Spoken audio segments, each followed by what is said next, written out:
بسم اللہ الرحمن الرحیم رب اشرح لی صدری ویسر لی امری واحلل عقدۃ من لسانی یفقہوا قولی رضیت باللہ ربا وبالاسلام دینا وبمحمد صلی اللہ علیہ وسلم نبیا ورسولا۔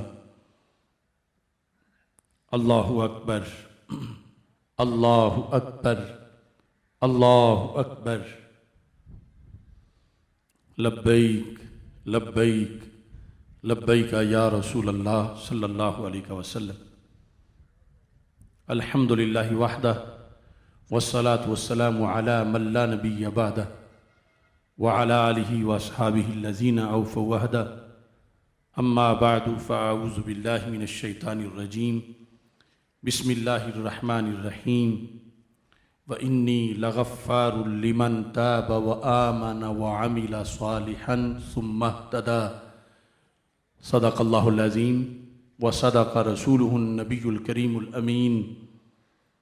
ان اللہ وملائکتہ یصلون علی النبی یا ایہا الذین آمنوا صلوا علیہ وسلموا تسلیما۔ الصلاۃ والسلام علیکہ یا سیدی یا رسول اللہ وَعَلَىٰ آلِكَ وَأَصْحَابِكَ یا حبیب اللہ۔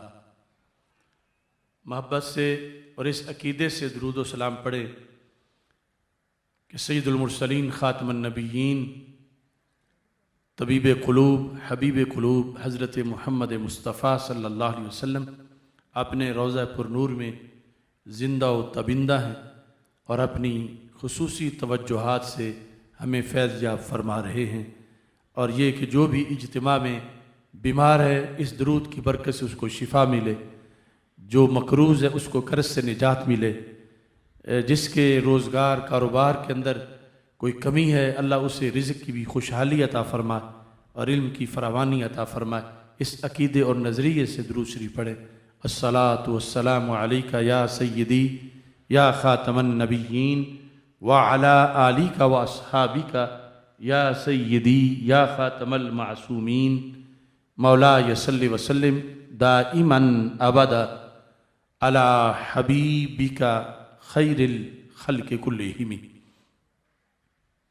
خدایا بحق بنی فاطمہ کہ برقول ایماں کنی خاتمہ، اگر دعوتم رد کنی ور قبول، منو دستو دامان آل رسول صلی اللہ علیہ وسلم۔ اللہ تعالیٰ کا کروڑوں بار شکر ہے کہ اس نے ہمیں آل پاکستان سنی کانفرنس کے انعقاد کی توفیق بخشی۔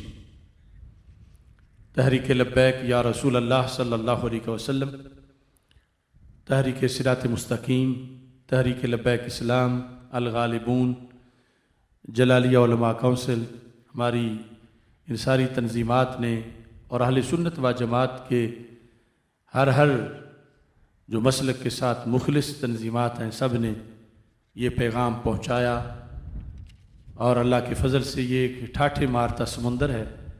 اب مجھے تو کوئی جگہ خالی نظر نہیں آ رہی، بلکہ باہر یہ سڑک اور دور تک ایک ٹھاٹھے مارتا سمندر موجود ہے۔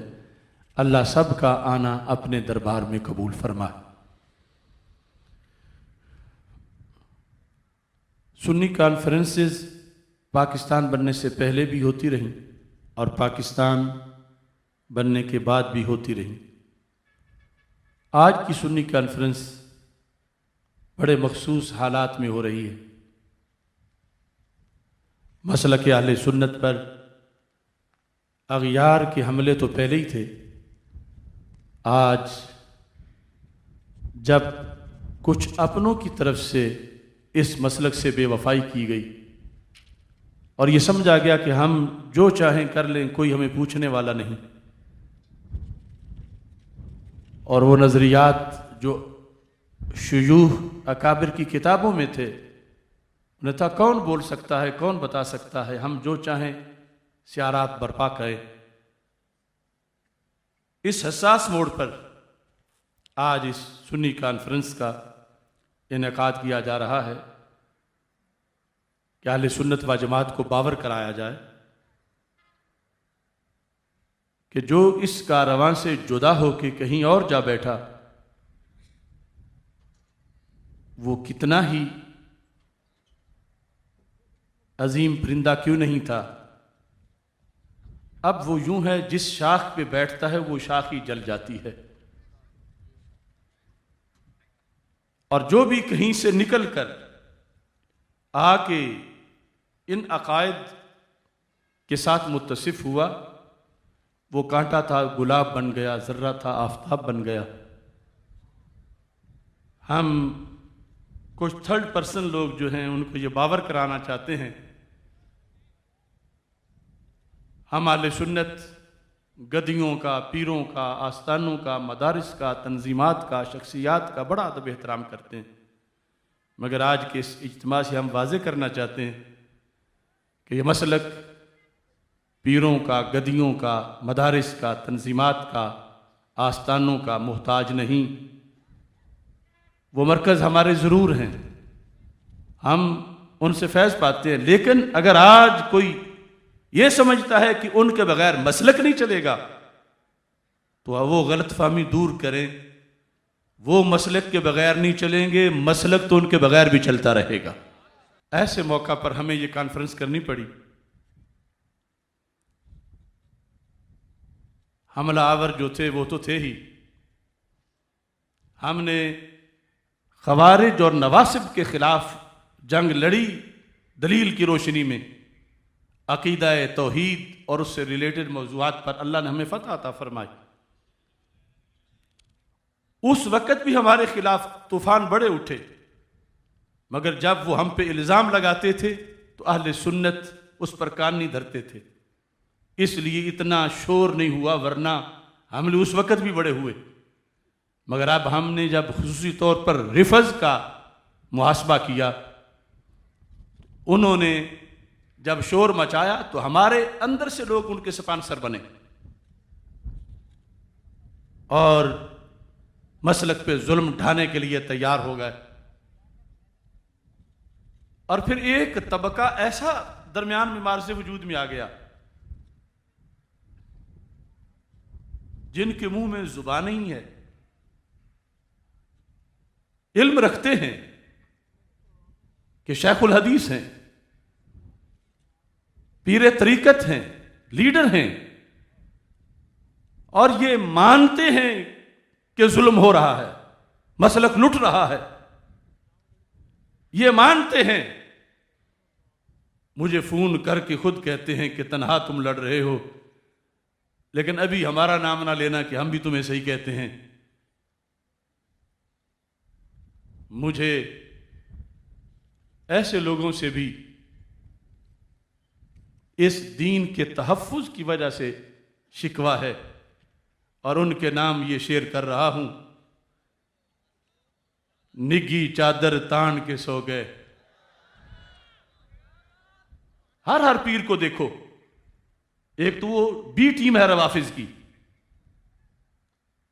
ایک خود روافظ ہیں،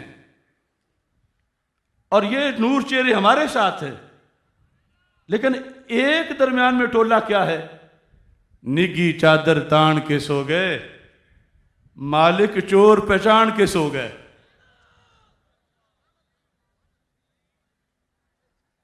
اگر ہم اپنی پھالیے والی پنجابی میں پڑھیں تو نگی چادر تان کے سہ گئے، نگی چادر تان کے سہ گئے، مالک چور پہچان کے سہ گئے، لٹن والیاں رج کے لٹیا، جاگن والے جان کے سو گئے۔ یہ جب مسلک پہ حالات بیت رہے تھے تو ہم نے دل جلا کے سر بام رکھ دیا۔ آج بھی ان کو دعوت ہے، وہ لا تعلقی ٹولہ جن کی وجہ سے مسلک اہل سنت پہ روزانہ حملے ہو رہے ہیں، وہ حملہ کرنے والے بھی مجرم ہیں، وہ تو مجرم ہی ہیں۔ یہ کس مرض کا علاج ہے؟ ان کی مسند تدریس، ان کی مسند طریقت، ان کے آستانے دیکھ رہے ہیں کہ ڈاکو لوٹ رہے ہیں، مگر ان کا شعار یہی ہے کہ نگی چادر تان کے سینگے، مالک چور پہچان کے سینگے، لٹن والیاں رج کے لٹیا، جاگن والے جان کے سینگے۔ لیکن بریلی شریف اور داتا کے ملنگوں نے کہا فکری دیوانے، وہ ملنگ نہیں بہیا، ادھر آ پیارے ہنر آزمائیں، تو تیر آزما ہم جگر آزمائیں۔ آج کا یہ اجتماع صرف میں منظر چاہوں کہ بیان کروں ان چہروں کا، ان چہروں کا، ان چہروں کا، اور ان چہروں کا، ان چہروں کا۔ کیا مدینہ سے صبا آئی کے پھولوں میں ہے آگ، کچھ نہیں بو بھینی بھینی پیاری پیاری واہ واہ۔ جہاں مکس ہوتا ہے، نور کے ساتھ ظلمت بھی آئی ہوئی ہوتی ہے، وہاں نفست چھائی ہوئی ہوتی ہے، اور جہاں پیور نورانیت ہوتی ہے اس کا منظر کچھ اور ہی ہوتا ہے۔ الابانہ میں جلد نمبر 1 میں ایک حقیقت لکھی ہے، صفحہ نمبر 94 پہ، اس سے میں گفتگو کا آغاز کر رہا ہوں، مجمع کے لحاظ سے اور سٹیج کے لحاظ سے۔ عن ابن عباس رضی اللہ تعالی عنہ قال النظر فی المصحف عبادت، مصحف قرآن مجید کھول کے دیکھنا عبادت ہے، اور اس کے علاوہ آپ نے وہ حدیث تو سنی رکھی ہے، النظر الی وجہ علی عبادت، مولا علی رضی اللہ تعالیٰ عنہ کے چہرے کو دیکھنا عبادت ہے۔ لیکن یہاں جو حضرت عبداللہ بن عباس بتا رہے ہیں، کہتے ہیں النظر فی المصحف عبادہ والنظر الی الرجل من اہل السنہ،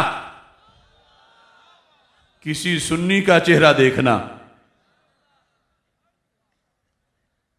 میں آج کل کے مفتی کی بات نہیں کر رہا، میں صحابہ کے مفتی اعظم کی بات کر رہا ہوں۔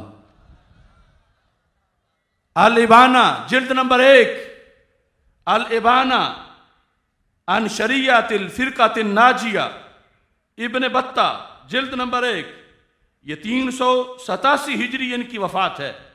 اس کتاب کے اندر انہوں نے 94 صفحے پہ لکھا وَالنَّظْرُ إِلَى الرَّجُلِ مِنْ أَهْلِ السُّنَّةِ، کسی سنی کے چہرے کو دیکھنا۔ کیسا سنی؟ لکھا ہے الَّذِي يَدْعُو إِلَى السُّنَّةِ، جو سنت کا علمبردار ہے، جو سنت کا مبلغ ہے، جو سنت کی طرف دعوت دیتا ہے، وَيَنْهَى عَنِ الْبِدْعِ، اور بدعت سے روکتا ہے۔ ایسے سنی کے چہرے کو دیکھنا کیا ہے؟ ابن عباس فرماتے ہیں عبادہ، ایسے سنی کے چہرے کو بھی دیکھنا عبادت ہے۔ یہ وجہ ہے ہم خالصیت کے علمبردار ہیں، کیوں ثواب ضائع کریں؟ یہ تو ہوا یہ سٹیج والے، وہ سٹیج والے، اور تم میں سے بھی کتنے مبلغ بیٹھے ہوئے ہیں۔ اور اگر عوامی طور پر میں سنی کی بات کروں، چونکہ ہر بات کرنی ہے دلیل کے ساتھ، سنی حاجی، سنی نمازی، یہ تو بڑا اونچا مقام ہے۔ خدا کرے کہ کوئی سنی فاسق و فاجر نہ ہو، لیکن اگر سنی خدا نخواستہ فاسق و فاجر بھی ہو، تو اس کے بارے میں امام احمد بن حنبل کا پتہ کیا فتویٰ ہے؟ عوامی سنی، اور عوامی سنی پرہیزگار بھی ہیں، تہجد گزار بھی ہیں، جو عالم نہیں، حافظ نہیں، قاری نہیں، ان کی صورتحال کیا ہے؟ امام احمد بن حنبل کا یہ قول ان کے فرزند نے طبقات حنابلہ میں بیان کیا ہے، اور اس کے علاوہ مناقب امام احمد بن حنبل کے اندر یہی بات جو ہے وہ ابن جوزی نے بھی ذکر کی ہے۔ طبقات حنابلہ جلد نمبر 1 صفحہ نمبر 17، امام احمد بن حنبل جیسا امام، آپ فرماتے ہیں فساق اہل سنہ، زہاد کی بات نہیں ہو رہی، عباد کی بات نہیں ہو رہی، فساق اہل سنہ اولیاء اللہ، اہل سنت میں خدا نخواستہ کوئی فاسق بھی ہو مگر عقیدہ صحیح ہو، برائلر نہ ہو، پلپلا نہ ہو، پی پی ایس نہ ہو، ٹی ٹی ایس ہو، پکا سنی ہو، اگر خدا نخواستہ فاسق و فاجر بھی ہوا تو امام احمد بن حنبل کہتے ہیں فساق اہل سنہ اولیاء اللہ، اہل سنت کا فاسق بھی کسی معنی میں آ کے اللہ کا ولی ہے۔ یہ نہیں کہ کوئی جرت جسارت کرے کہ جو کرتے رہو، نہیں، عمل بڑا ضروری ہے، پھر بھی بالآخر رزلٹ تو ایک نکلنا ہے۔ فساق اہل سنہ اولیاء اللہ وزہاد اہل البدع اعداء اللہ۔ اہل بدعت ہے رافضی، اہل بدعت ہے خارجی، اہل بدعت ہے ناسبی، اہل بدعت ہے معتزلی، جبری، قدری، سب کیا کہ ان کا کوئی زاہد ہو، عابد ہو، حد درجہ تہجد گزار ہو، وہ پھر بھی اللہ کا دشمن کہلائے گا۔ اور سنی میں اگر کچے عمل میں کمی رہ گئی، اگر عقیدے میں نہیں، پکا سنی ہے، تو امام احمد بن حنبل کہتے ہیں رب ولیوں میں شمار کر لے گا۔ اور اس کے ساتھ یہ صفحہ نمبر 170 ہے، جلد نمبر 1 طبقات حنابلہ کا۔ اب دنیا سے جانا ہے، اس میں کوئی اختلاف نہیں، سب نے جانا ہے۔ امام احمد بن حنبل اتنے بڑے امام سے ان کے فرزند نے یہ سند کے ساتھ روایت کیا ہے، آگے ابن بطہ نے پوری سند لکھی ہے، اور یہاں پر طبقات حنابلہ کے اندر امام قاضی ابو الحسین محمد بن محمد انہوں نے پوری سند لکھی ہے۔ ان کا تاریخ وصال ان کی 526 ہجری ہے۔ اس زمانے میں یہ سنی کانفرنس کے تذکرے تھے۔ فرماتے ہیں قبور اہل سنہ، سنیوں کی قبریں، عقیدہ کس قدر ضروری ہے اور صحیح ہونا۔ قبور اہل سنہ من اہل الکبائر روضہ، اگرچہ سنی اہل کبائر میں سے ہو، اس کی قبر روضہ ہے، باغ ہے۔ اور دوسری طرف وقبور اہل البدعۃ من الزہاد حفرہ، اور بد عقیدہ ہو، اگرچہ کتنا زاہد ہو، عابد ہو، اس کی قبر گڑھا ہے۔ یہ اعلیٰ حضرت رحمت اللہ علیہ کی شدت نہیں، یہ شروع سے حقیقت آ رہی ہے، اور آپ نے بھی حقیقت بیان کی۔ یہ نیرو مائنڈڈ بات نہیں کسی کی، یہ حقیقت ہے کہ عقیدے کی پختگی اور صحت۔ اور اسی چیز کو جس وقت ابن جوزی نے امام احمد بن حنبل سے سند سے بیان کیا، تو یہاں 185 صفحہ ہے اس مناقب امام احمد بن حنبل کا، لکھا ہے قبور اہل سنہ من الفساق روضۃ من ریاض الجنہ۔ سنی بندہ ہو، حاجی ہو تو کیا کہنا، نمازی ہو کیا کہنا، عالم فاضل ہو کیا کہنا، پیر طریقت ہو کیا کہنا، شیخ الحدیث ہو کیا کہنا، مذہبی لیڈر ہو کیا کہنا، عوامی سنی خدا نخواستہ اگرچہ فساق میں سے بھی ہو، امام احمد بن حنبل کہتے ہیں اس کی قبر کیا ہے، روضۃ من ریاض الجنہ، روضۃ من ریاض الجنہ، سارے بولو روضۃ من ریاض الجنہ۔ اہل سنت، اہل سنت، اہل سنت۔ اور یاد رکھیں یہ عقیدے کے پیپر کی گارنٹی ہے، باقی عمل کا تو علیحدہ حساب ہے، لیکن یہ یاد رکھیں جو عقیدے کی بنیاد پر اس کو قبر میں یہ سہولت مل رہی ہے۔ فرمایا قبور اہل سنت من الفساق روضۃ من ریاض الجنہ وقبور اہل البدع من الزہاد حفرۃ من حفر النار. بد عقیدہ کی قبر جہنم کے گڑھوں میں سے ایک گڑھا ہے. اہل سنت زہاد تو اپنی رہے اپنی جگہ، جو بد عقیدہ زاہد بھی ہو، کیونکہ نیکی کا میٹر چلتا ہی تب ہے جب عقیدہ صحیح ہو. یہ شروع سے آ رہا ہے، اس پر میں ہزاروں تصریحات پیش کر سکتا ہوں. تو اس لیے آج جس منظر میں ہم بیٹھے ہوئے ہیں، سٹیج والے انہیں دیکھ رہے ہیں، وہ سٹیج والوں کو دیکھ رہے ہیں، اور دنیا میں بیٹھ کے آج یہ حقائق میں آپ کے سامنے رکھ رہا ہوں. اعلیٰ حضرت نے اس لیے کہا تھا جناں بنے گی محبان چار یار کی قبر، جناں بنے گی محبان چار یار کی قبر، جو اپنے سینے میں یہ چار باغ لے کے چلے. روضۃ من ریاض الجنہ، جو امام احمد بن حنبل رحمۃ اللہ علیہ نے کہا تھا، اعلیٰ حضرت رحمۃ اللہ علیہ نے اسی کو اپنے شعر کے اندر بیان کیا ہے.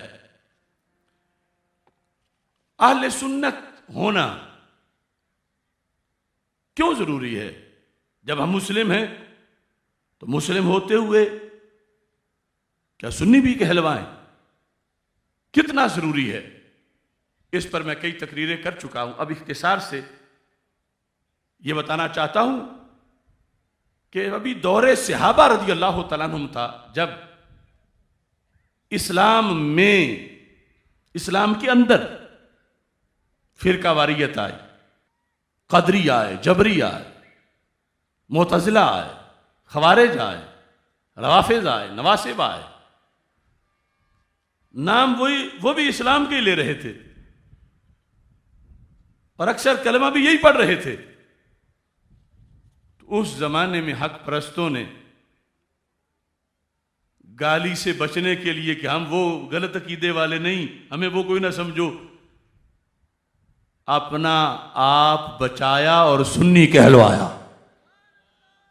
ہمیں رافضی کوئی نہ کہے، خارجی کوئی نہ کہے، معتزلہ کوئی نہ کہے. کیوں؟ ہم سنی ہیں، کلمہ گو وہ بھی ہیں، کلمہ گو ہم بھی ہیں، مگر ہم وہ والے نہیں ہیں. یہ پہچان اس وقت صحابہ و تابعین کے ہوتے ہوئے یہ شروع ہوئی. اصل میں قرآن مجید برہان رشید کی کئی آیات کا مصداق معصور تفسیر میں اسی کے ساتھ بیان کیا گیا. جو آیت کریمہ میں نے آپ کے سامنے تلاوت کی، تفسیر در منصور کے اندر اور اس کے علاوہ الابانہ کے اندر اس کی جو تفسیر ہے وہ کیا لکھی گئی ہے؟ اللہ تعالیٰ ارشاد فرماتا ہے وَإِنِّي لَغَفَّارٌ لِمَن تَابَ، میں بہت بخشنے والا ہوں اس بندے کو جس نے توبہ کی، جس نے توبہ کی، وَآمَنَ، اور وہ ایمان لایا، وَعَمِلَ صَالِحًا، اس نے نیک کام کی، ثُمَّ اهْتَدَىٰ، ثُمَّ اهْتَدَىٰ. یہ ثُمَّ اهْتَدَىٰ کیا ہے؟ حضرت سیدنا سعید بن جبیر رضی اللہ تعالی عنہ سے سند سے یہ تفسیر در منصور میں موجود ہے، الابانہ کے اندر یہ تفسیر موجود ہے. ثم اهتدى، یا ہے ثم استقام لفرقۃ السنۃ والجماعہ، کہ پھر ڈٹ گیا مسلک اہل سنت پہ، پکا رہا، قائم رہا. وہ ایوانہ میں لازم السنت والجماعہ، اس نے اہل سنت و جماعت کے نظریے کو پختگی سے تھامے رکھا، اس پہ قائم رہا. یہ اس زمانے میں تابعین تفسیر پڑھاتے ہوئے یہ تفسیر کر رہے تھے، اور پھر نبی اکرم نور مجسم شفیع معظم صلی اللہ علیہ وسلم کی احادیث میں جب افتراق امت کی بات کی گئی، میں اس میں تفصیل میں نہیں جاتا، نجات والوں کا نام پوچھا گیا. ایک میں ہے فرمایا ما انا علیہ و اصحابی، وہ نجات والے ہوں گے 73 فرقوں میں سے وہ جو میرے اور میرے صحابہ کے طریقے پر موجود ہوں گے. دوسری میں صرف جماعت کا ذکر ہے، اور تیسری کے اندر اہل سنت و جماعت کا ذکر ہے کہ وہ اہل سنت و جماعت. الملل والنحل شارستانی کی اس کے اندر جو الفاظ ہیں جلد نمبر 1 میں وہ یہ الفاظ ہیں ستفترق امتی علی 73 فرقہ. غیب کی خبر دی ہمارے آقا صلی اللہ علیہ وسلم نے کہ میری امت میں، امت اجابت میں، امت دعوت تو پوری انسانیت ہے، میری امت میں یعنی جنہوں نے میرا کلمہ پڑھنا ان کے اندر کچھ وقت کے بعد فرقے بن جائیں گے. الناجیہ منہا واحدہ، ان میں سے نجات والا ایک ہوگا. والباقون ہلکا، اور باقی سب ہلاکت میں ہوں گے. قیل ومن الناجیہ، ناجیہ کون ہوگا؟ قال اہل السنت والجماعہ. سند کے لحاظ سے سیاح کی جو مرویات ہیں ہم مکمل اس کی بحث کے ذمہ دار ہیں. کچھ لوگ ہیں لبرل، اوپر وحدت ادیان کا ایجنڈا ہے امریکہ کا، اور نیچے وہ وحدت مسالک کے دائی ہیں اور کہہ دیتے ہیں یہ ضعیف ہے. الفاظ متعدد ہیں لیکن اصل حدیث ضعف سے پاک ہے یہ حدیث جس کے اندر اس چیز کا، اس خبر کا ذکر ہے. قیل وما السنت والجماعہ، کہا گیا یا رسول اللہ صلی اللہ علیہ وسلم وہ سنت اور جماعت یہ کیا چیز ہے؟ قال ما انا علیہ اليوم واصحابی، آج جس رستے پہ میں ہوں اور میرے صحابہ ہیں اس رستے کو ہی سنی راستہ کہا جاتا ہے. اور پھر الجماع کے لحاظ سے التبصیر کے اندر التبصیر فی الدین و تمییز الفرقۃ الناجیہ عن الفرق الہالکین، ابو مظفر اسفرائینی نے بڑی اس پر تفصیلاً بحث کی. آج اتنا ہی اس سے ذکر کرنا چاہتا ہوں. کہتے ہیں ما انا علیہ و اصحابی، یہ لفظ اہل سنت کا دوسرا نام ہے. هذه صفة تقررت لأهل السنة لأنهم ينقلون الأخبار والآثار عن الرسول صلى الله عليه وسلم والصحابة رضي الله تعالى عنهم، فلا يدخل في تلك الجملة من يطعن في الصحابة من الخوارج والروافض. سرکار دو عالم صلی اللہ علیہ وسلم نے فرمایا جو میری سنت پر اور جماعت صحابہ کے طریقے پر ہے، تو اس فرائنی نے کہا یہاں سے روافض، خوارج، نواسب سب کو نکالا ہے زبان رسالت صلی اللہ علیہ وسلم نے، کیونکہ وہ سارے صحابہ پہ طعن کرتے ہیں. اگر صحابہ پہ ایمان رکھتے ہیں تو سنی رکھتے ہیں، لہذا جن کا راستہ صحابہ والا راستہ ہو سکتا ہے وہی اہل سنت و جماعت ہو سکتے ہیں. یہاں اس بحث کے اندر اگر میں چند نشانیاں ذکر کر دوں اہل سنت کی تو اس سے آسانی ہو جائے گی. سنی کون؟ سنی کون؟ اب دیکھو، اب میں غیب نہیں جانتا لیکن کچھ لوگ اب وہ بھی سنی کانفرنس کریں گے جن کی گھٹی میں خارجیت اور ناسبیت ہے کہ ہم بھی سنی ہیں، اور کبھی وہ رجسٹریشن کرا لیتے ہیں اہل سنت والجماعت. یوں والجماعت کہہ لینے سے کچھ نہیں بنتا، اصل میں والجماعت جو پنجابی والی والجماعت ہے اس کا شروع سے دیکھنا پڑتا. نشانیاں کیا ہیں؟ تو دربار رسالت صلی اللہ علیہ وسلم سے پہلی نشانی سننا اور اپنے سینے میں جھانکنا. اب جب پوری نظر آئے تو اللہ کا شکر ادا کرنا اور ان اکابر کے لیے دعا کرنا جن کی کوششوں سے آج بھی وہ صفہ والا عقیدہ تیرے سینے میں محفوظ ہے۔ کربلا کے میدان میں سیدنا امام حسین رضی اللہ تعالیٰ عنہ نے حدیث سے سنی کی نشانی بیان کی۔ اب جب ایک حقیقت سامنے آتی ہے تو ہر کسی کی رال ٹپکتی ہے کہ میں بھی سنی ہوں، میں بھی سنی ہوں۔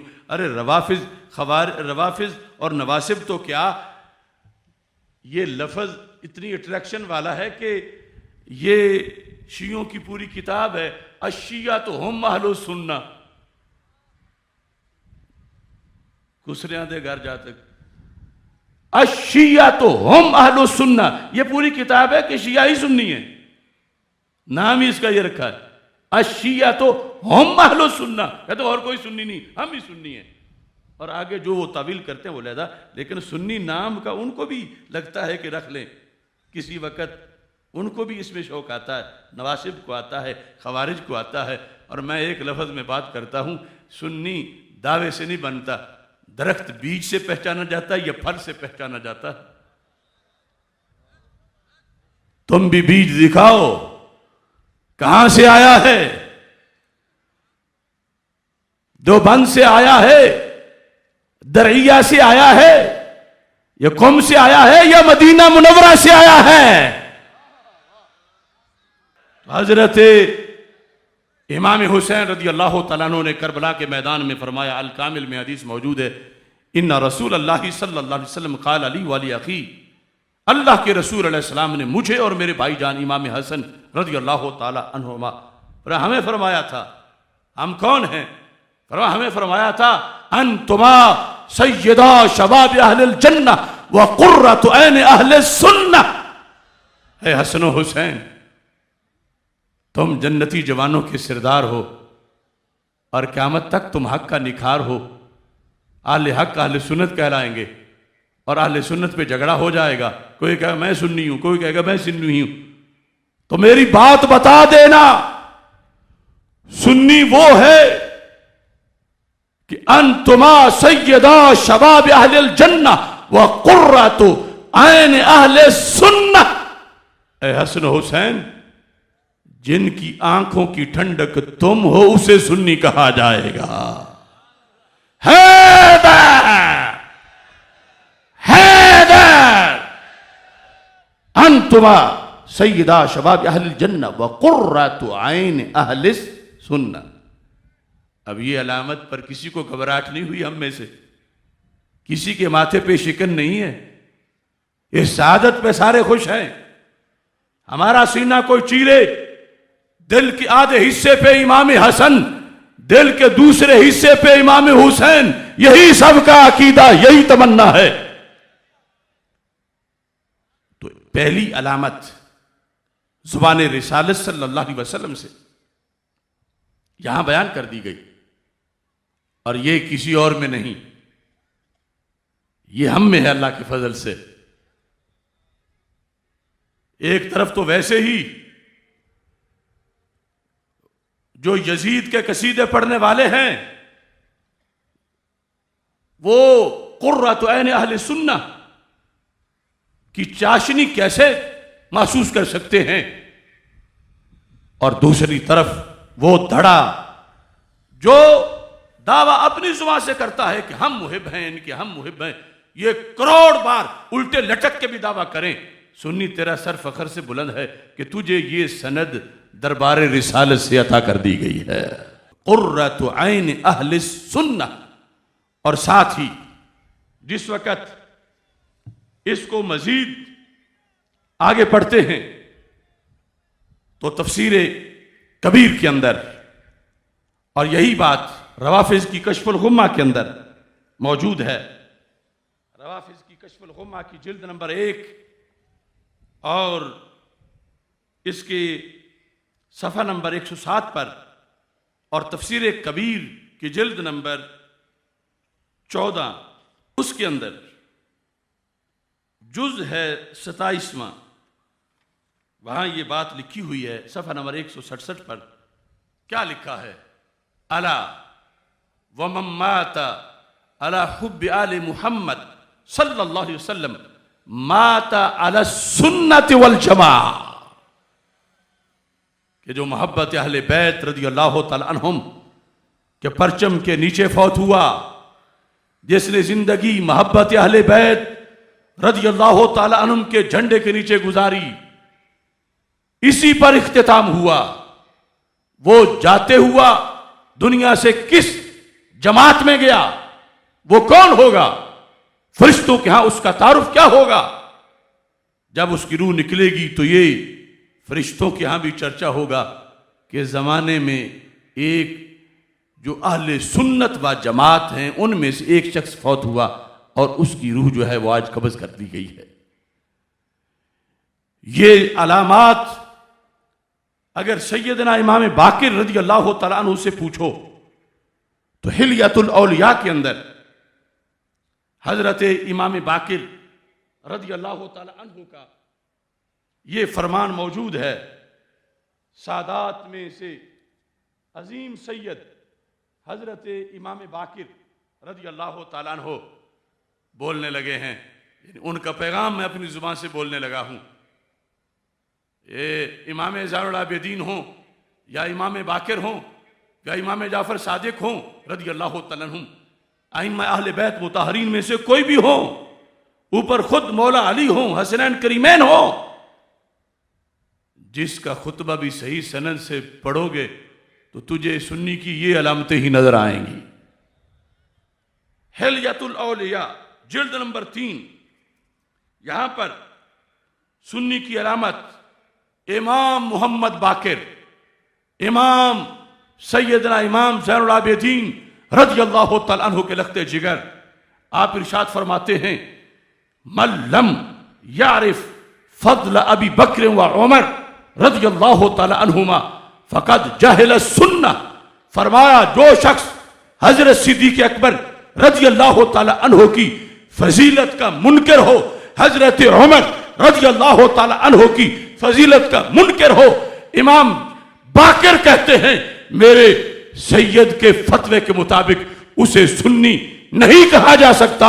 سنی وہ ہے جو محبوب کے ان شعروں کی فضیلت کو ماننے والا ہوتا ہے۔ اب دیکھیے ایک ایک چیز، امام اعظم ابو حنیفہ رضی اللہ تعالیٰ عنہ، امام باقر، امام مالک رحمت اللہ علیہم، ایک ایک امام کی بات ہمارے سامنے موجود ہے۔ حضرت سیدنا امام مالک الابانہ کے اندر آپ کا یہ نظریہ اتنا واضح ہے کہ آپ نے یہ ارشاد فرمایا، فرماتے ہیں اور یہ سبق ہے آج کا خصوصی طور پر بھی، فرماتے ہیں کان السلف یعلمون اولادہم حب ابی بکر و عمر، کان السلف اس زمانے کے اسلاف جو امام مالک کے اسلاف ہیں،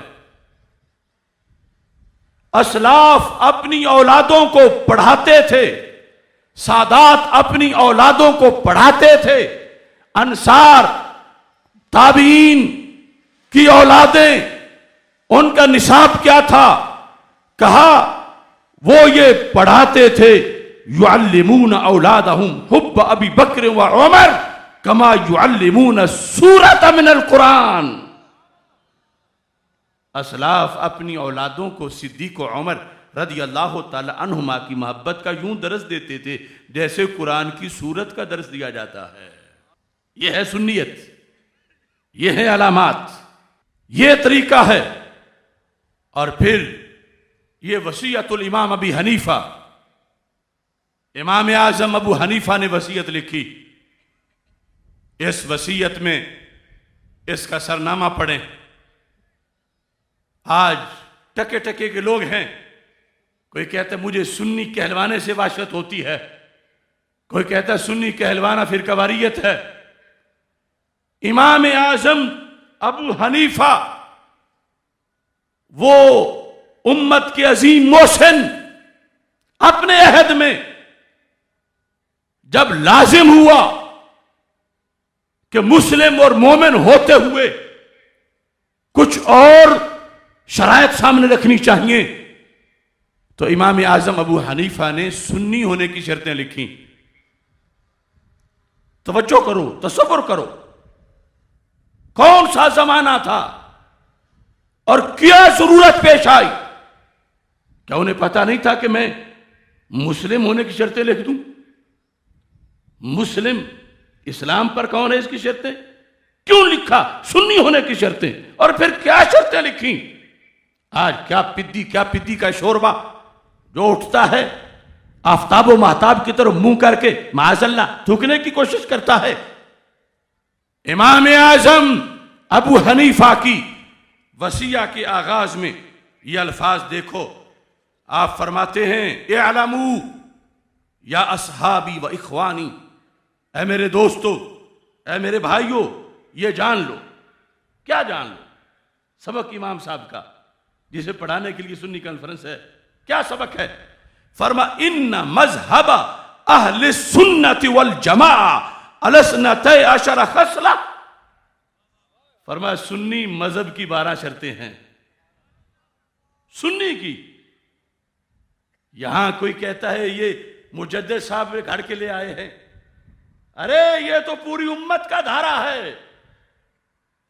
نکھر جاؤ جنہیں بے سر و سردار ہونا ہے، نکل جاؤ۔ اگر اہل سنت میں رہنا ہے تو پھر یہ سب کچھ کہنا ہے۔ اعلموا یا اصحابی و اخوانی ان مذہب اہل السنت والجماعہ الاثنتئی عشر خصلہ، 12 شرطیں ہیں۔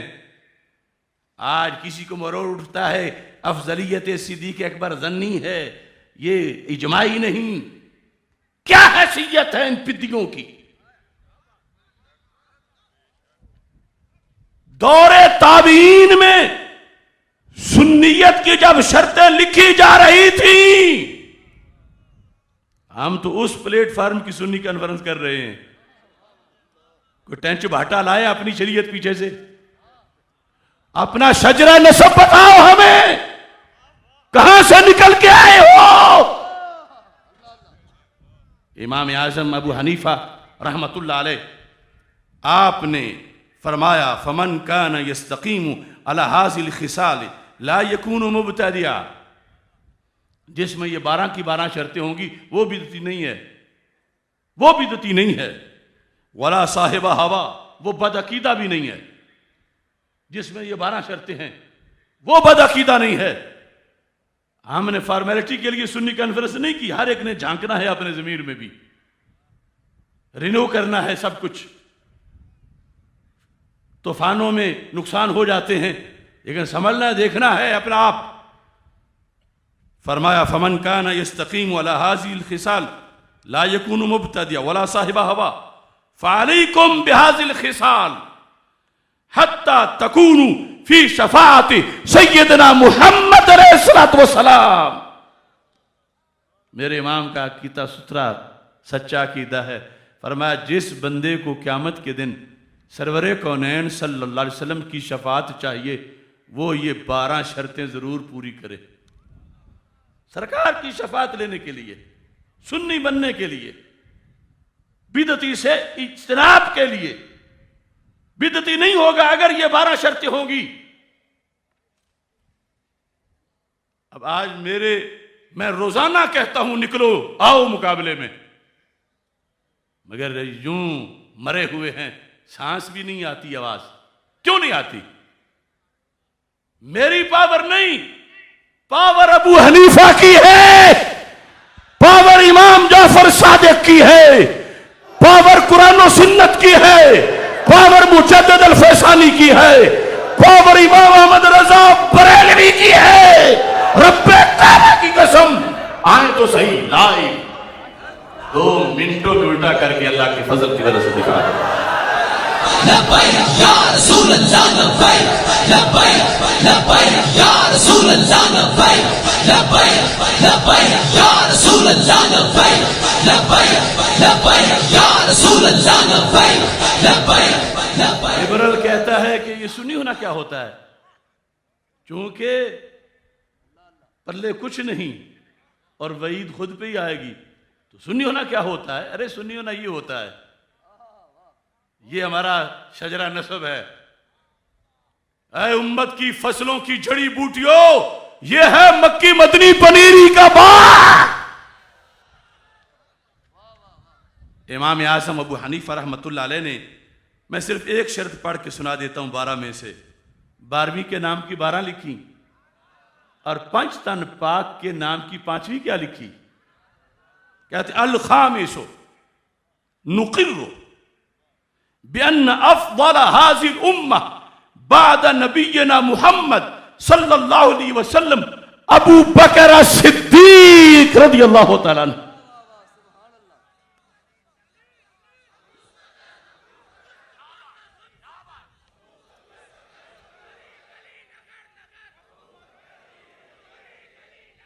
اب ساری شرطیں سن کے سینے میں دیکھنا،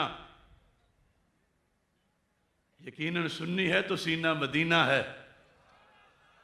یہ ایک سانس میں صدیق صدیق کرتا ہے، دوسری سانس میں علی علی کرتا ہے. یا صدیق یا صدیق یا صدیق یا علی یا علی یا علی. نقر مطلب کیا ہے؟ ہم اقرار کرتے ہیں، یہ نہیں آئی تھنک یا میرا وجدان یہ ہے، بس میرا خیال یہ ہے، بس یہ بڑی زنی ہے، یہ زنی ہے. وہ زنی والا نقر نہیں ہوتا. زندہ باد.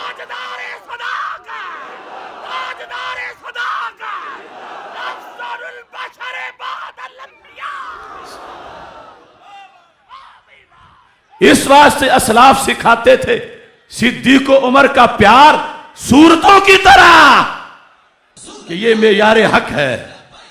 لبیک یا رسول اللہ لبیک لبیک لبیک یا رسول اللہ لبیک لبیک لبیک یا رسول اللہ لبیک لبیک لبیک یا رسول اللہ لبیک لبیک لبیک یا رسول اللہ لبیک لبیک لبیک یا رسول اللہ لبیک لبیک لبیک یا رسول اللہ لبیک. اور سوچنے کی بات ہے، امام اعظم کے پاس کوئی ولایت چیک کرنے والا تھرمامیٹر نہیں تھا کوئی. یہ لونڈے شیخ الاسلام جو آج آگئے ہیں، یہ برائلر کہ ویسے تو ٹھیک تھا مگر ولایت میں یہ کمی تھی. امام اعظم ابو حنیفہ لاکھوں ولیوں کے پیشوا، کوئی دوسری قسم نہیں بنا رہے. شرطوں میں وہ قسم بھی ہمیں دکھا دو امام اعظم سے چل کے آنے والی. نقر بأن افضل هذه الامة بعد نبینا محمد صلی اللہ علیہ وسلم. اور سرکار سے مراد ہے سارے نبیوں کے بعد، کیونکہ آپ کی بعدیت زمانی ہے تو آپ کے بعد کوئی اور آ ہی نہیں سکتا. اس طرح ذکر اس لیے کر دیا جاتا ہے. اور بعد آپ کے بعد سب سے افضل کون ہیں؟ ابو بکر صدیق رضی اللہ تعالیٰ عنہ. پھر کہتے ہیں ثم عمر. سارا سبق دیکھو، یہ جن کی فقہ پر روزانہ نماز تمہاری صحیح ہوتی ہے تو عقیدہ بھی ان سے سیکھ لو.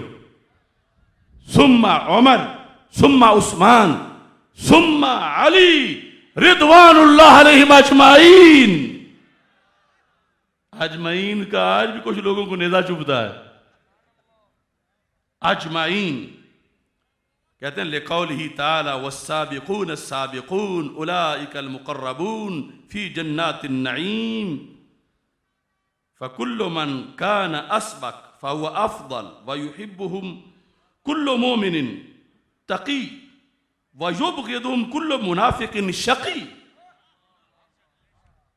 یہاں سے تو لگتا ہے بریلی شریف میں بھی جو آئی ہے شدت ایمان کی یہاں سے ہی چل کے آئی ہے، شکی تک چھوڑ کے آیا اس کو۔ علامات اختصار سے عرض کرنا چاہتا ہوں۔ ایک علامت جو اصول اعتقاد اہل سنہ کے اندر امام حسن بن علی بربہاری نے بیان کی، کہتے ہیں سنی وہ ہوتا ہے وَلَا يُسُبُّ أَصْحَابَ النَّبِيِّ صلی اللہ علیہ وسلم، جو صحابہ کے بارے میں بک بک نہیں کرتا، اور ساتھ کہتے ہیں ہر چیز زمانہ بدلتا ہے۔ یہ اگلے دن کچھ کالے کالے وہ حضرت ابو ہریرہ کے بارے میں لگے ہوئے تھے، تو میں نے جب سارا ریکارڈ چیک کیا تو طبقات حنابلہ میں شرح اصول اعتقاد اہل سنہ میں کئی سندوں سے یہ بات لکھی ہوئی ہے، اذا رأيت الرجل يحب ابا ہریرہ فهو سنی، جب دیکھو کہ کوئی حضرت ابو ہریرہ سے پیار کرتا ہے تو مان جاؤ سنی ہے، ابو ہریرہ کا محب شیعہ نہیں ہو سکتا۔ ابو ہریرہ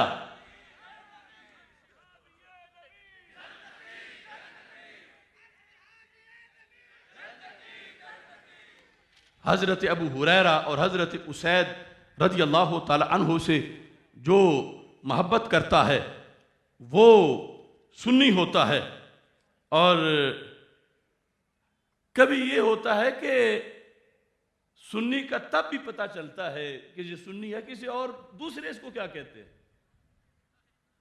یہ بھی بڑی پتہ کی بات ہے کہ کسی کو سنی پہچاننے کے لیے یہ بھی تاریخ کی صدیوں میں کہ اسے رافضی کیا کہتے ہیں،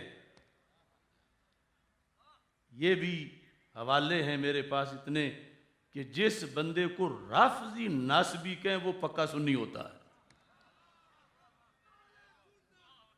رافضی اسے ناسبی کہیں۔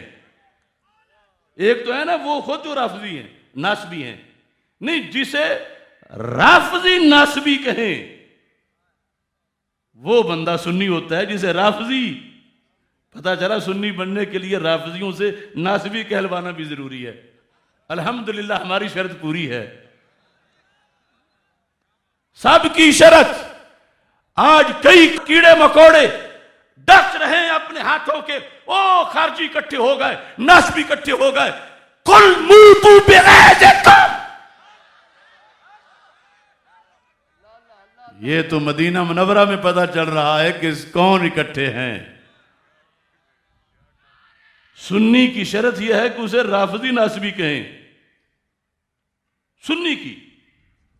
ارے کتنے حوالہ جات اس پر میں مختلف صدیوں سے آپ کے سامنے پیش کر سکتا ہوں۔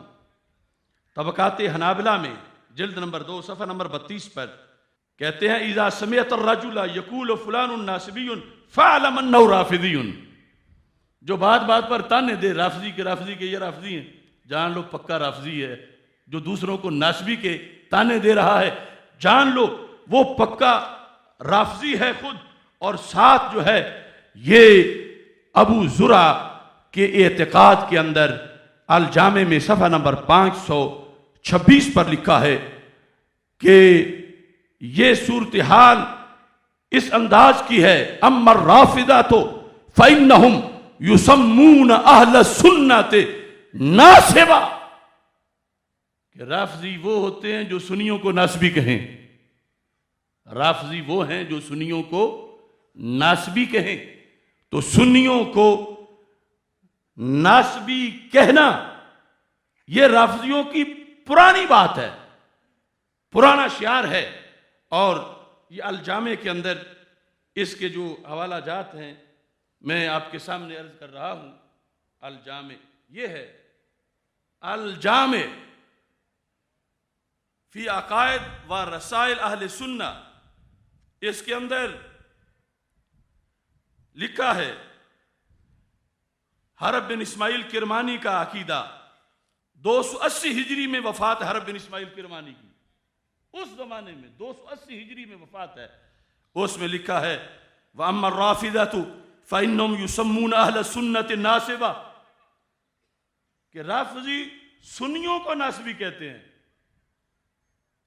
اور ساتھ ہی یہ حوالہ بھی اس کے اندر موجود ہے، اور چلو یہ تو بعد والے ہیں، ابو زرع کا حوالہ بھی اس میں ہے، علامت الرافدہ تسمیتہم اہل سنہ ناسبہ۔ آج یہ بھی جنگ ہے نا، ہم کچھ لوگوں کو رافضی کہتے ہیں اور وہ ہمیں جواباً ناسبی کہتے ہیں۔ وہ انٹرنیشنل لعان شاہ ہم ریکارڈ پر دکھا سکتے ہیں۔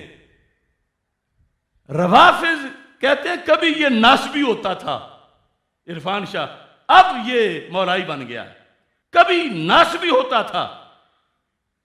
تو پتا چلا جب اس کو رافضی ناسبی کہتے تھے تو سنی تھا، اور اب اگر رافضی کہہ رہے ہیں یہ اب مولائی بنا ہے، تو یہاں پر اکابر پہلے فیصلہ کر گئے ہیں کہ رافضی پہچاننے کی علامت کیا ہے۔ سنی کانفرنس میں یہ بھی بتا رہا ہوں، کہتے ہیں وہ علامت الرافضہ، روافض کی علامت، یہ ابو زرع عبید اللہ بن عبد الکریم 264 ہجری کی وفات ہے جن کا یہ فتویٰ ہے، اس زمانے سے یہ آ رہا ہے۔ کیا کہتے ہیں؟ علامت الرافضہ تسمیتہم اہل سنت ناسبہ۔ کسی کو پرکھ نہ ہو کیا رافضی بن چکا ہے، تو اگر وہ سنی کو ناسبی کہے تو پھر پکا رافضی ہے، اگر سنی کو ناسبی کہے۔ لہذا ہم تو النکتۃ للفار لا للقار، ہم تو اپنے اصل پر ہیں، بھٹکے تم ہو۔ اور یہ حقیقت بالکل واضح ہے۔ مجدد صاحب نے مکتوبات شریف میں لکھا ہے کہ جب ایک سنی عالم دین محبت اہل بیت رضی اللہ تعالیٰ عنہ کے ساتھ ساتھ تعظیم صحابہ کا بھی حکم دے تو پھر رافضی اسے خارجی کا نہ شروع کر دیتے ہیں۔ رافضی، نقطے پہ غور کرنا، رافضی کمینہ خارجی جو اوریجنل ہے اسے نہیں کچھ کہے گا، کیونکہ آپس میں دونوں کھوٹے سکے ہیں۔ جو اوریجنل ناسبی ہے اسے نہیں تانا دے گا۔ ناسبی جب بھی تانا دے گا تو سنی کو خارجی ہونے کا تانا دے گا، سنی کو ناسبی ہونے کا تانا دے گا، کیونکہ وہ نقصان اس کا سنی کرتا ہے، دوسرے تو ویسے ہی کھوٹے سکے ہیں۔ اب یہ دیکھو نا، یہ پیر خاص قسم کے ہر پیر نہیں، آدھے جماعت اسلامی میں جا کے بیٹھتے ہیں، تقی عثمانی سے بھی مل لیتے ہیں، نواسب کے اگلے اندر جا بیٹھتے ہیں، خوارج دہر سے دوستیاں ہیں، اور ادھر روافض کے ساتھ بھی یاریاں۔ کچھ تو ہیں ابھی ان کا کہتے ہیں جاکا نہیں کھلا، لیکن یعنی یہ اس طرح دردہ بنے ہوئے ہیں، اور مقابلے ہم سے کرتے ہیں۔ ارے 1 منٹ بولنے کے لیے 50 سالہ کتاب زندگی کی ستھری چاہیے۔ اگر خدا نخواستہ آج تک میں نے زندگی کی کسی ایک گھڑی میں بھی روافض، نواسب، خوارج یا کسی بلا سے دوستی کی ہوتی تو آج میں یوں بے دھڑک نہ بول سکتا۔ مجھے میرے پیر نے گھٹی دی تھی، یہ ان کا فیض ہے، ورنہ گوندلوں کا جٹوں کا کیا ہوتا ہے؟ لیکن یہ فیض ہے، میں بے دھڑک کہہ رہا ہوں۔ کسی ناسبی، کسی خارجی، یہ تو کہہ سکتے ہو کہ سامنے بٹھا کے مناظرے میں اس کو الٹا کیا ہے، لیکن میں نے ایوارڈ کسی سے نہیں لیا، میں نے کسی کو گھر نہیں آنے دیا۔ باتیں کرتے ہو تو اپنا ماضی لاؤ، اپنا حال لاؤ، اور دعا میری بھی ہے استقامت کی مستقبل کے لیے۔ لیکن یہ بات یاد رکھو، مجدد صاحب نے جو کہا تھا، ہمیں یہ سعادت ہے کہ ہم پہ وہ تجربہ ہوا، جو مجدد صاحب نے کہا تھا ہم پہ تجربہ ہوا۔ مجدد صاحب کے مکتوبات شریف کے اندر آپ کا یہ جملہ ہے، آپ فرماتے ہیں، اب یہ دوسرے ان لوگوں کے ہاتھ میں کبھی دیکھیں مکتوبات شریف، فتاوی رضویہ، کشف المحجوب شریف، پھر ان بزرگوں کے وارث تو ہم ہی ہیں، اور روزانہ میلہ لگا کے دکھاتے ہیں۔ مکتوبات شریف، اس کے اندر صفحہ نمبر 77 پر یہ لفظ موجود ہیں، بسیار را از علماء کرام اہل سنت کہ منع از افراط محبت می نمائند و در تعظیم و توقیر حضرات خلفائے ثلاثہ می کوشند خوارج می دانند کہ جو علماء اہل سنت میں سے محبت اہل بیت رضی اللہ تعالیٰ عنہ کے ساتھ ساتھ خلفائے ثلاثہ کی تعظیم کا بھی سبق دیتا ہے، مجدد صاحب کہتے ہیں روافض اسے خارجی کرنا شروع کر دیتے ہیں، یہ تو ہے خارجی، یہ تو ہے خارجی۔ میاں تنویر صاحب ہمیں سعادت حاصل ہے، مجددی ہیں، آپ کو ہم سب کو سب پر الزام آیا تو مجدد صاحب لکھ گئے ہیں، یہ مکتوبات کے ساتھ یہ فتاوی رضویہ ہے، میرے امام نے کہا سنیوں کو خارجی کہنا یہ روافض کا شعار ہے۔ صاحب آتا نہیں تو یہ خارجی ہے، چھوڑو اس کو، ان کو پتا خارجی گالی ہے، اور ایسے بندے پر الزام لگاؤ جو سچا ہے اور الزام لگا کہ اس کو متنازع بناؤ۔ یہ تھی ساری سازش، ورنہ تقدس اور ناموس پہ پہرے دینے ہوں تو موقع بڑے تھے اس ملک میں، گالیاں اللہ کو بھی دی گئیں، ان شیروں میں سے کوئی نہیں نکلا۔ ارے جب شیطان تاثیر والا معاملہ تھا کہاں مر گئے تھے یہ سارے؟ اپنے رسول علیہ السلام کی عزت و ناموس کا مسئلہ تھا، کوئی کہیں کا ویزا لے گیا، کوئی کہیں نکل گیا، کسی کی کوئی پالیسی تھی، کسی کی کوئی مصلحت تھی، آج بلوں سے نکل آئے ہیں۔ کچھ لوگ کہتے ہیں چلو توہین ناموس رسالت مسئلہ بڑا ہے، مگر سیدہ پاک رضی اللہ تعالی عنہا والا مسئلہ بڑا ہی سیریس ہے۔ اگر بطور فرض اس طرح مان لیا جائے، حالانکہ ناموس الوہیت اور ناموس رسالت تو مقدم ہے، تو مان لیا جائے تو طاہر القادری نے تو کہا غلط فہمی ہوئی، اگر سیدہ کے اوپر غیرت پھڑکتی ہے تو اس کے خلاف کیوں نہیں پھڑکی؟ کوئی ایک جلسہ، کوئی ایک جلوس، اور ایسے تو کل کی بات ہے، ایک کمینہ شاعر جو ہے وہ کہہ رہا تھا سیدہ فاطمہ رضی اللہ تعالی عنہا کے لحاظ سے کہ یہ بھٹکتی فاطمہ کون ہے؟ کوئی ایک بندہ بھی بولا ہے ان ٹھیکیداروں میں سے؟ کیا انہیں روافض کی جڑیں کاٹنے والے پر الزام نظر آیا؟ ورنہ اگر سیدہ پاک رضی اللہ تعالی عنہا کا معاملہ ہے تو وہ بھی تو مواقع موجود ہیں، اور میں نے تو 14 صدیوں کا دین بیان کیا، اور اے سے لے کر زیڈ تک، الف سے لے کر یہ تک، میں اس پوری ذریت کو کہہ رہا ہوں، مجھے وثوق ہے انشاءاللہ سیدہ طیبہ طاہرہ رضی اللہ تعالی عنہا قیامت کے دن اپنی تھپکی کے فیضان اس ناچیز کو عطا فرمائیں گی۔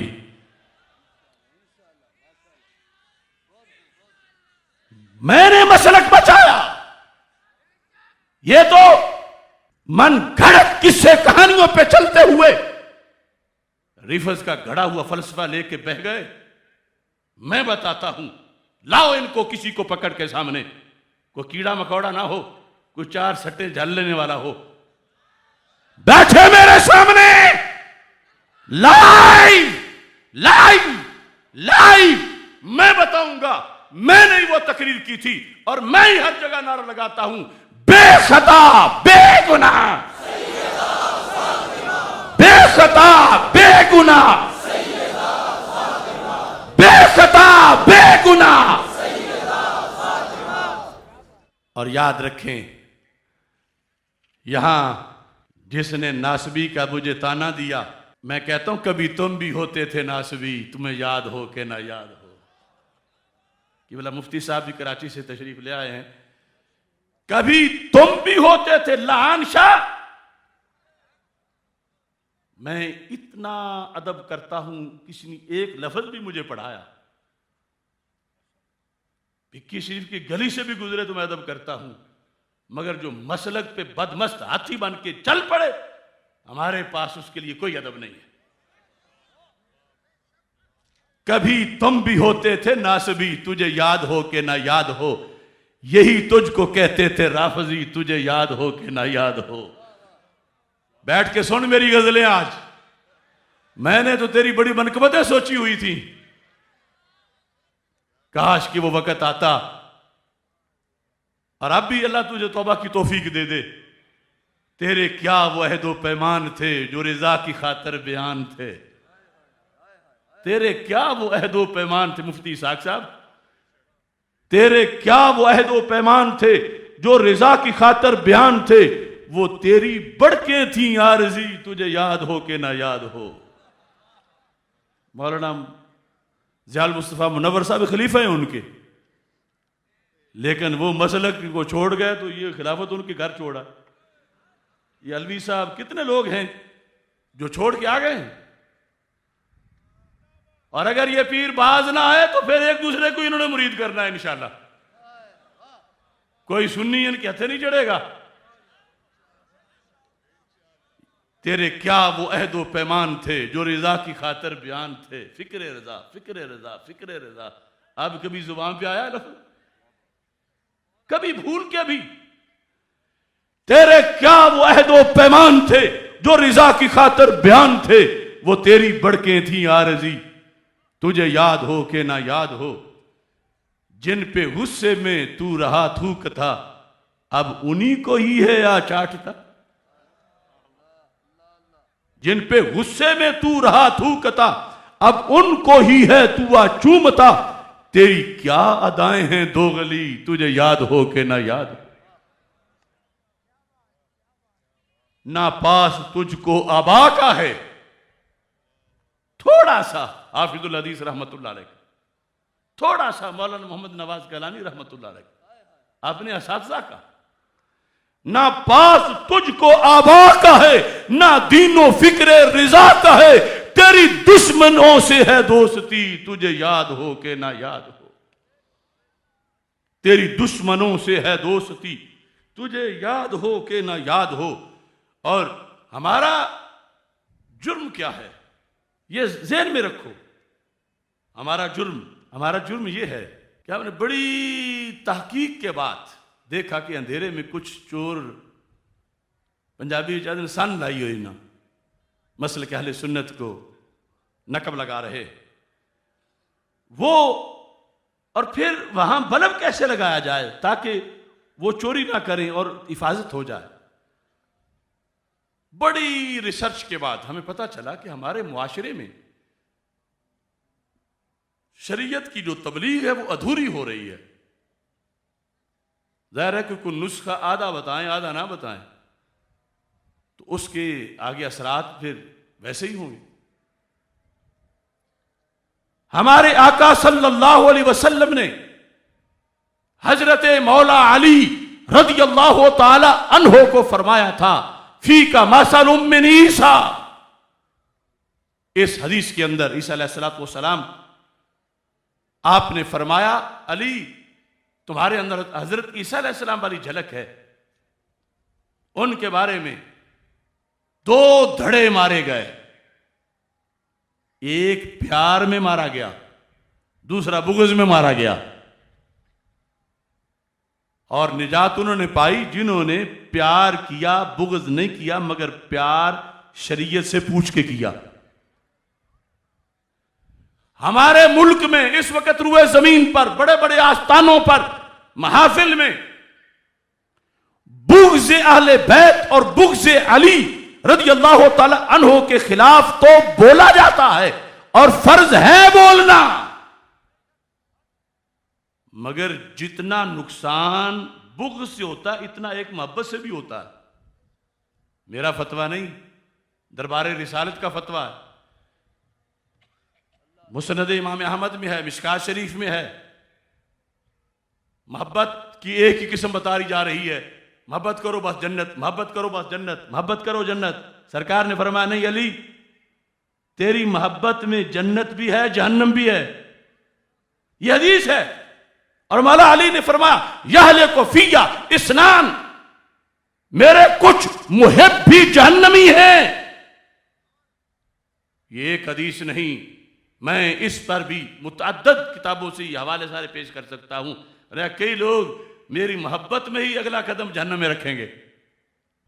کیوں نہیں بیان کیا جاتا کہ جیسے بغض علی جہنم ہے، ایسے ہی حب علی جو شریعت کے خلاف ہے وہ بھی جہنم ہے. جنت کی ٹکٹ وہ حب علی ہے جو شریعت سے پوچھ کے کی جاتی ہے. یہ جرم ہے ہمارا. ہم کہتے ہیں سارے محب علی جنتی نہیں، کیونکہ محب علی کی دو قسمیں سرکار نے بیان کی، مولا علی نے بیان کی، مولا علی کے فتووں میں ہے. اور آج چونکہ رفض تب پروموٹ ہوتا ہے کہ یہ دھاندلی کی جائے کہ جیسی بھی ہے محبت علی تو ہے. کوئی علی کو اللہ کہہ رہا ہے، کوئی نبی کہہ رہا ہے، کوئی خلیفہ بلا فضل کہہ رہا ہے، کوئی کہہ رہا ہے. مولا علی نے کہا تھا جو کچھ میں نہیں ہوں، جس نے مجھے وہ کچھ کہا وہ علی علی کرتا، محبت علی کا دم بھرتا جہنم میں جائے گا. جنت میں جو جائے گا بغض سے سینہ خالی ہوگا، بغض علی سے سینہ خالی ہوگا، لیکن دل پیار سے بھرا ہوگا جس محبت کی شریعت اجازت دیتی ہے. اس بنیاد پر یہ ہمارا جرم ہے. اور یہ سارے جرم کرو. جرم میں قل لا تسألون اما اجرمنا کی روشنی میں یہ کہہ رہا ہوں، آیت کی روشنی میں، کہ مخاطب کے گمان میں جرم ہے. ویسے تو ہمارا جہاد ہے، ہماری شریعت کا حکم ہے، تبلیغ دین ہے، سب پہ فرض ہے. لیکن خطیبوں کی زبانوں پر، نقیبوں سب پر باقاعدہ ایک شعبہ خاموش جا رہا ہے تبلیغ کا، اور اس کی وجہ سے کالے کالے جو ہیں وہ ان کو ورگلاتے ہیں آ کر. اور ساتھ محبت علی، محبت اہل بیت رضی اللہ تعالیٰ عنہم، اس کی شرطیں ہیں. یہ میرا جرم ہے کہ میں فضائل بتاتا ہوں، ساتھ شرطیں بھی بتاتا ہوں. اور میرے خلاف پراپوگنڈا ہے کہ یہ تو منکر محبت اہل بیت ہے. کیوں؟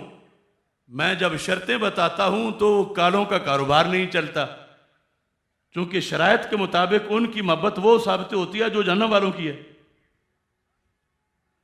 میں کہہ رہا ہوں آل پاکستان سنی کانفرنس کا بچے بچے کو پیغام ہے، ہر جگہ محبت اہل بیت بیان کرو، فضائل بیان کرو، مگر فضائل کے ساتھ محبت اہل بیت کی شرطیں بھی بیان کرو. اب دیکھو تو صحیح، کبھی ایسا ہوا کہ نماز کی فضیلتیں تو بیان کی جائیں لیکن شرطیں نہ بیان کی جائیں. اور اگر فرض کرو روزانہ نماز کی فضیلت، نماز پڑھو نماز پڑھو نماز پڑھو، کوئی کہے کیسے پڑھنی ہے، شرائط کیا ہیں، کوئی یہ چھوڑو بس نماز پڑھو. مطلب کیا ہے؟ ننگی ہو پھر بھی پڑھو، منہ قبلہ کے مخالف ہو پھر بھی پڑھو، بے وضو ہو پھر بھی پڑھو.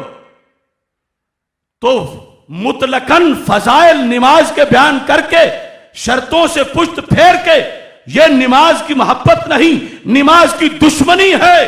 میں قرآن ہاتھ میں پکڑ کے کہہ رہا ہوں محبت اہل بیت فرائض کا فریضہ ہے، بہت بڑا فرض ہے، لیکن اس کی شرطیں ہیں. خدا را شرطیں یاد کرو، شرطیں یاد کرو، یہ فرض ادا کرو، یہ فرض نبھاؤ. لیکن شرطوں کے بغیر کرو گے تو قبول نہیں ہے. ہو سکتا ہے وہ ذریعہ جہنم کا بن جائے تو کتنا نقصان ہوگا.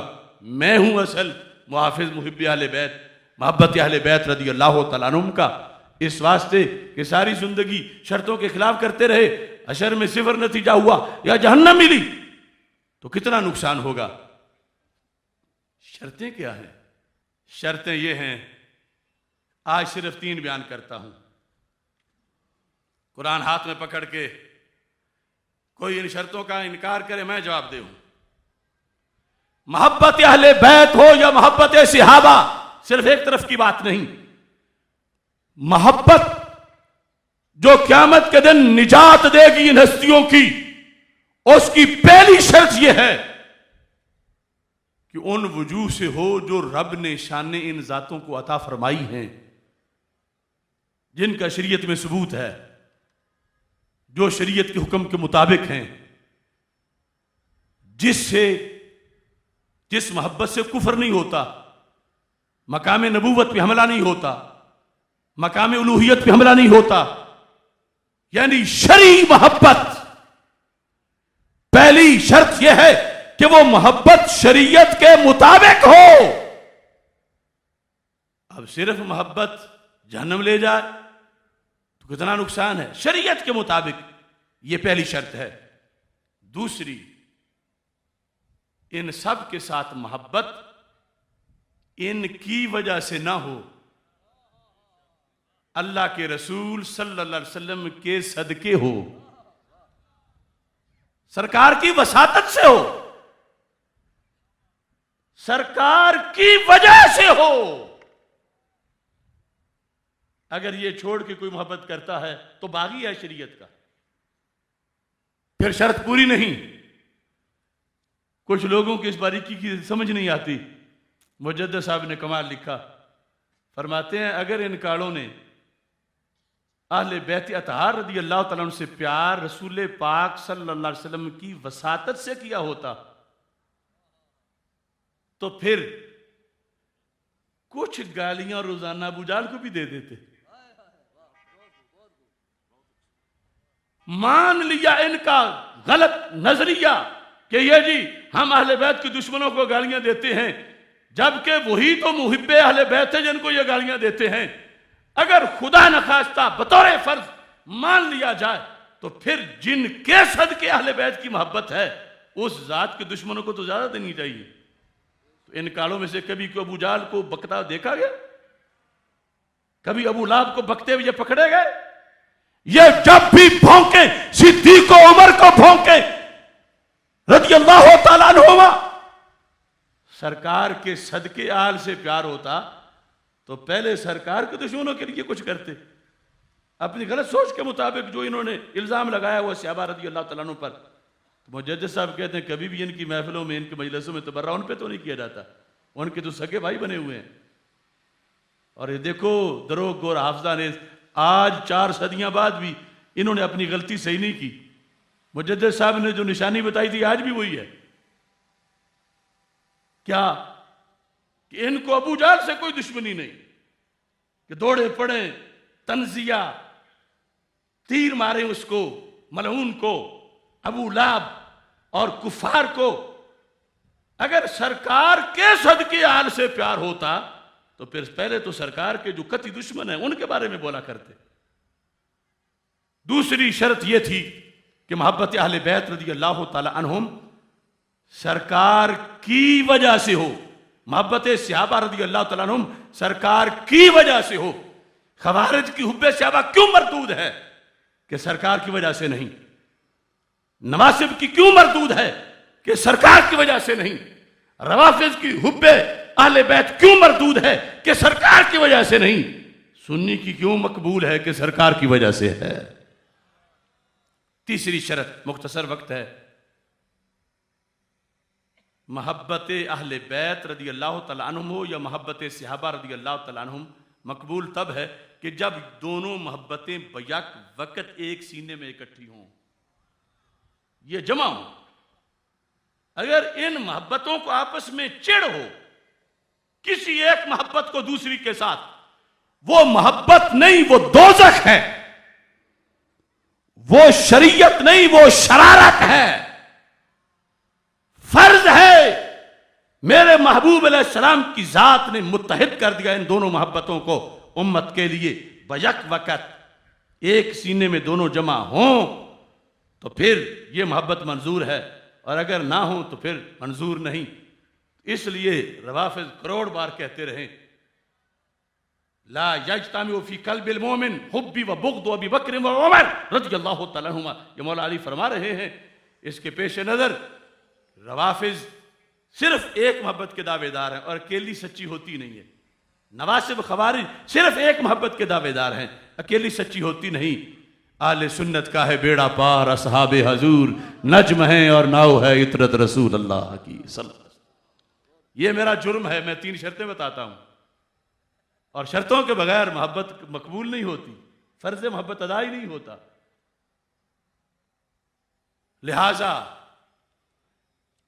ہم شریعت سے 2 نمبری نہیں کر سکتے. گالیاں کوئی لاکھوں دے یا کروڑوں دے، یہ دنیا عرضی ہے. جو اوریجنل دین ہے وہ دین ہم نے پیش کرنا ہے. نہ یہ ہے کہ کارکن تھوڑے ہو جائیں گے، مرید تھوڑے ہو جائیں گے، شاگرد تھوڑے ہو جائیں گے. ویسے جنہیں یہ تھا کہ تھوڑے ہو گئے ہیں وہ بھی اپنے مدارس کا سالانہ جلسہ دیکھیں اور ہمارا بھی دیکھ لیں.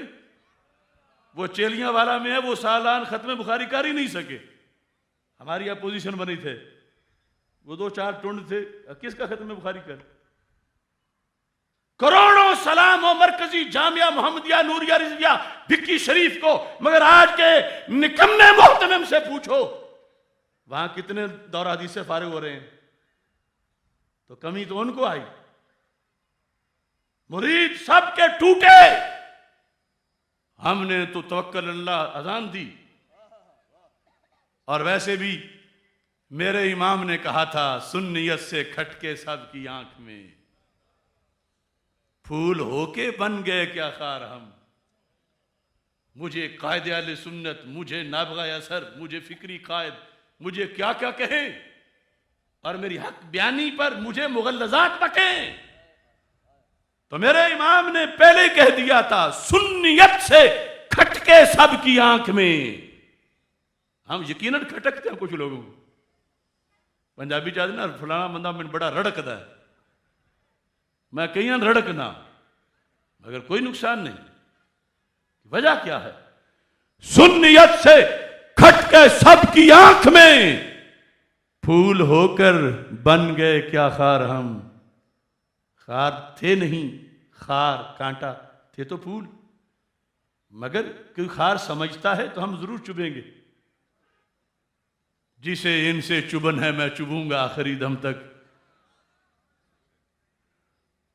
اعلی حضرت رحمت اللہ علیہ کے اسی شعر پر میں نے لکھا بارہا جب دیس میں چھایا سکوت.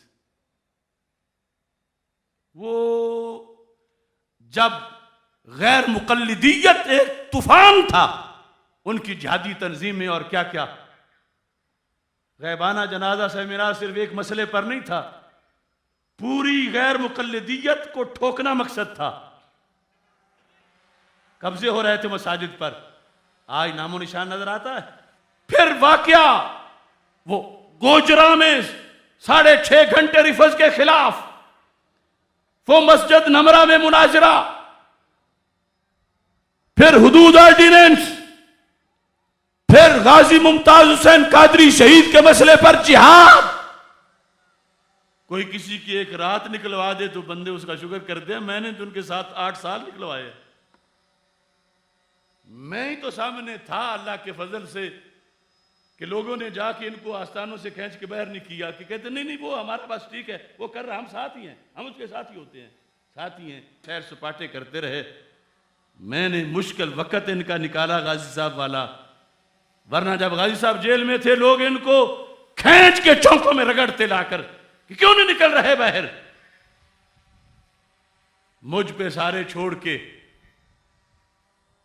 بارہا جب دیس میں چھایا سکوت، وقت مشکل میں رہے درکار ہم. سیالوی صاحب، محرموں کو ہم میں چاند آیا نظر،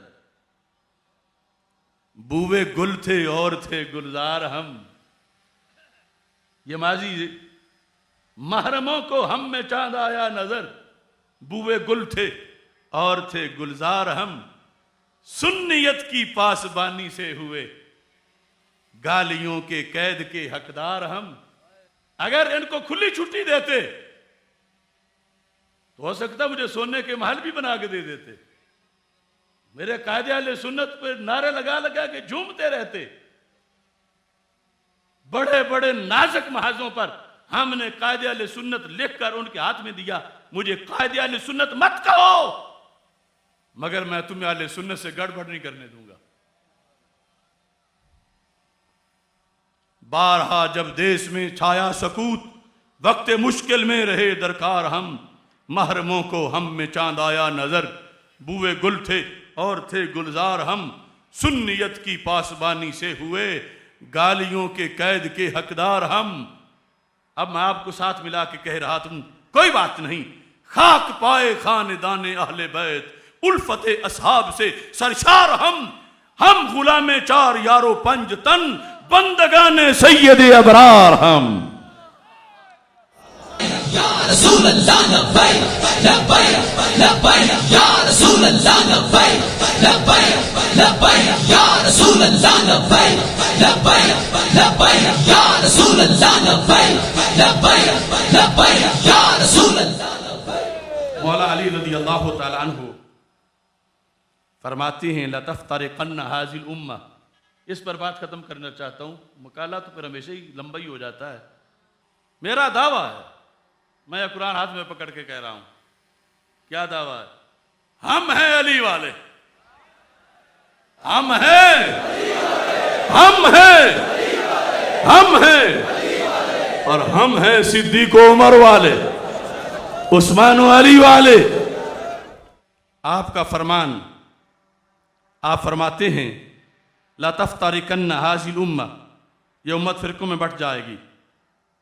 اضلها وشرها الداعی الینا، فرمایا سارے فرقوں میں سے شریر وہ فرقہ ہے جو ہم اہل بیت کی محبت کا دعوے دار ہے. اب سوال پیدا ہوا، محبت اہل بیت کے دعوے دار کو تو جنت ملنی چاہیے، کیا ان کی کوئی علامت بتاؤ مولا علی؟ آپ فرماتے ہیں علامت ان کی یہ ہے، فرمانے لگے یشتمون ابا بکر و عمر، وہ ہماری محبت کا دعویٰ تو کرتے ہیں مگر گالیاں ابو بکر و عمر کو دیتے ہیں. پوری مخلوق کے یہ برے لوگ ہیں. ہم ہیں، ہم ہیں حیدر، حیدر، حیدر. حیدر کہنے کا بھی ایک موقع ہوتا ہے. یہ میرے سامنے بخاری شریف پڑھی ہے، وہ حضرت عبداللہ بن عمر رضی اللہ تعالیٰ عنہ سے ایک مصری ملا. حضرت عثمان غنی رضی اللہ تعالیٰ عنہ کے بارے میں کہنے لگا وہ بیت رضوان میں نہیں تھے نا؟ آپ نے فرمایا نہیں تھے. کہتا وہ بدر میں بھی نہیں تھے نا؟ آپ نہیں تھے. کہتا اللہ اکبر. آپ نے بڑا کمینہ ہے، کہا تو اللہ اکبر ہی تھا. کہا کہ اس نے سمجھا میں نے ان کو منوا لیا حضرت عثمان غنی کے خلاف. آپ نے فرمایا تعال ابین لک، ادھر آ میں تجھے بتاتا ہوں. تو نے غلط جگہ پہ اللہ اکبر کا نعرہ غلط مفہوم میں لگایا. اگرچہ اللہ اکبر تو سچا ہے، تو نے اللہ کے رسول حضرت محمد مصطفیٰ صلی اللہ علیہ وسلم کے ایک عظیم صحابی کی کمی پر خوش ہو کر جو تو کمی سمجھ رہا ہے. فرمایا بدر میں تو سرکار نے ثواب کا بھی وعدہ کیا تھا کہ تم میری شہزادی کے پاس رہو، اجر ملے گا، غنیمت بھی ملے گی. بیت رضوان میں اپنا ہاتھ رکھ کے فرمایا یہ عثمان کا ہاتھ ہے. یہ کہہ کے فرمایا اب جا، اب جا. تو میں اس پورے طبقے کو جو صحابہ کے خلاف بک بک بک بک بک بک کر کے یا تاثر کمی کا دے کے یا تان کر کے پھر حیدر حیدر کرتے ہیں، میں کہتا ہوں اس شریعت میں ان جگہوں پہ اللہ اکبر کہنا مقبول نہیں ہوتا، حیدر کہنا کیسے مقبول ہوگا؟ اگرچہ اللہ اکبر تو اللہ اکبر ہے، مگر جھوٹا بندہ اللہ اکبر کہہ کے سچا بنے، جھوٹا بندہ حیدر کہہ کے سچا بنے نہیں. ہم ان کو آخری جگہ تک چھوڑ کے آئیں گے انشاءاللہ. ہم ہیں علی والے. حیدر، حیدر، یا صدیق، یا علی، یا حسن، یا حسین. میں نے اس پر اپنی گفتگو کا اختتام کرنا ہے انشاءاللہ. دوش نبوی نے کیا تھا کس کو کعبے میں بلند. دوش نبوی نے فتح مکہ کے موقع پر دوش نبوی نے کیا تھا کس کو کعبے میں بلند. قدسیوں سے جا کے پوچھو رفعت مولا علی. دوش نبوی نے کیا تھا کس کو کعبے میں بلند. قدسیوں سے جا کے پوچھو رفعت مولا علی. شاہ مرداں شیر یزداں ہیبت اہل حرم. پوچھ لو خیبر سے اب بھی قوت مولا علی. وہ خلیفہ چہارم مرکز اہل صفا، بستی بستی میں عیاں ہے برکت مولا علی، جھومتا رہتا ہے سن سن نام صدیق و عمر، جھومتا رہتا ہے سن سن نام صدیق و عمر، جس کے سینے میں ہے روشن الفت مولا علی، جھومتا رہتا ہے سن سن نام صدیق و عمر، جس کے سینے میں ہے روشن الفت مولا علی۔ رافضی سن، خارجی سن، رافضی سن، خارجی سن، یہ ہے آصف کی صدا، یوں بیان کرتے ہیں سنی عظمت مولا علی۔ لبیک لبیک لبیک یا رسول لبیک لبیک یا رسول اللہ، لبیک لبیک لبیک یا رسول اللہ، لبیک لبیک لبیک یا رسول اللہ، لبیک لبیک۔ وآخر دعوانا الحمد للہ رب العالمین۔